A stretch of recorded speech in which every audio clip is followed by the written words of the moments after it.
The motoring tip of the week is brought to you by Walmart.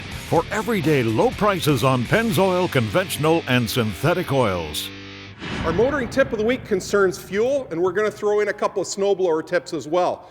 Now, you hear the oil companies talk about winter blends of fuel and what they do specifically for the winter time. Now, one of the things they do is add in some gasoline antifreeze, but also they blend butane in with the fuel. Now, butane lights off at a very low temperature, so an internal combustion engine is able to start in sub-zero temps quite easily. Without that butane, you'd have a heck of a time getting the engine started when the ambient gets really low. Now, we just kind of take that for granted because they seasonally adjust these gases all year round, and with a car, it's never an issue because you're consuming the fuel in the tank quickly enough that the fuel you have in the tank is always current with the current ambient.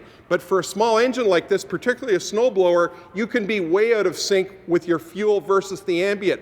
For example, if the gas in your jerry can in the garage was purchased late summer, it may have no butane blended in with it. And if you dump it in the snowblower, even though it's not enough months aged that it's going to be gummed up or a problem in that respect, it doesn't have the butane in it, so your snowblower won't start readily. So it's very important to make sure that the gas that's in your jerry can that you're putting in a machine like this is current. And I always keep a tag on my jerry can, and I write down the date and what particular fuel I've got in there. Now, most small engine manufacturers that produce engines for these blowers have an easy provision underneath the carburetor for draining the float bowl of the carb.